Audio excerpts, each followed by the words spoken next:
I want to discuss today the idea of coaxing the poetry, the beauty, we could say, from your photographic reference. One of the most common comments I get on YouTube is, I didn't think too much of your photo, but I really liked your painting. And the reason is because I'm seeing the design, the structure, the composition embedded in the photograph and emphasizing that. Let me give you an example. This is Ian Roberts and Mastering Composition. Would you stop your car and get out and take a photo of that? I did, because I saw something in the poetry behind that jumble of trees and bushes and road, behind all that detail of 15 road signs and 6 telephone poles and all the wires and even a windmill.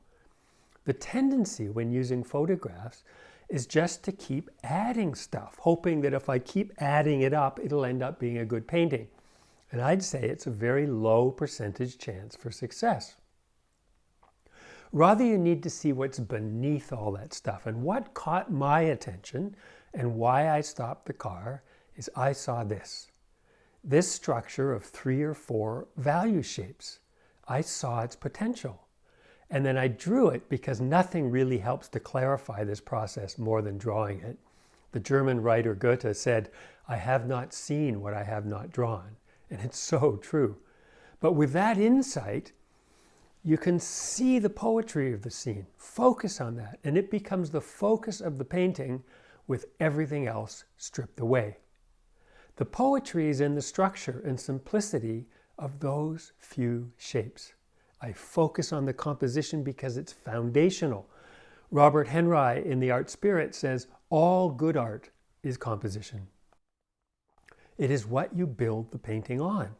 You start there and build your painting from that platform.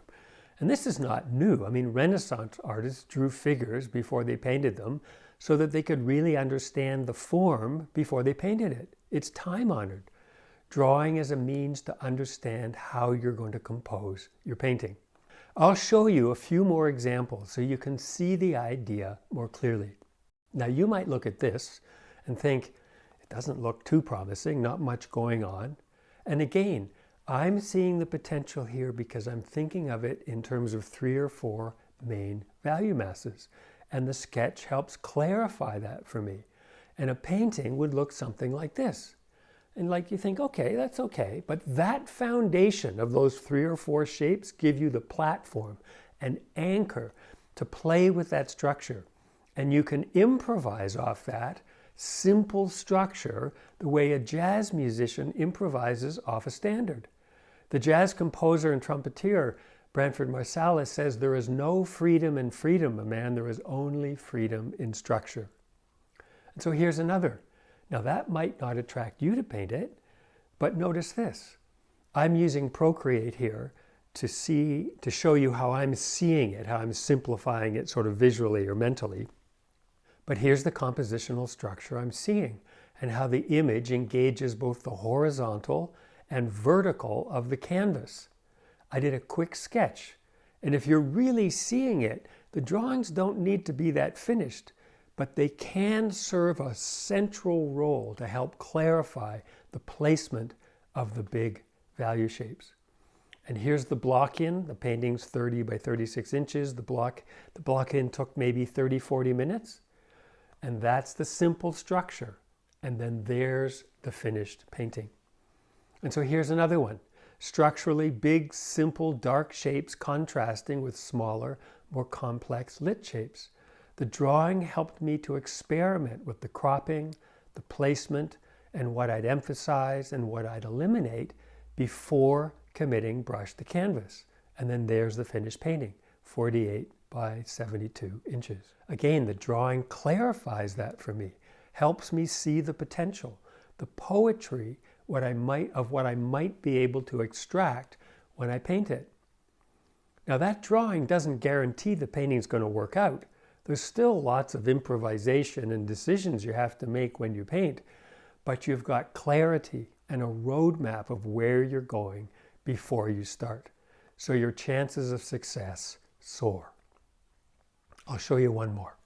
And you think, okay, maybe, seems a little complicated, but reduce it to 3, 4 values And now you can see the drama in it, the big shapes of light contrasting with the darks. That's almost always the foundation of a successful painting. And seeing and simplifying those few value shapes. The drawing allowed me to clarify that and figure out how I would simplify all those chairs and feel confident I understood before starting to paint it. And there's the finished painting. Now, hopefully I've caught the essence of the photo, the poetry of it. If learning to draw like this and learning to see more in terms of the poetry of light and dark masses, if this interests you, next week I'm opening registration for my course, Mastering Composition, that focuses exactly on this. Next Tuesday, February the 11th, I'll show you a video with some student before and after drawings so you can see the dramatic improvement they made in just a few weeks. In that way, drawing becomes an enjoyable and functional part of your artistic practice. And then that translates into dramatic improvements in your paintings. I only teach this course once a year. I do hope you enjoyed this video. Next month in the YouTube video, I'm going to show you how small changes in a painting can yield big results by learning to listen to what your painting is telling you. So I'll see you next week. Until then, my very best wishes. All the best. Bye for now.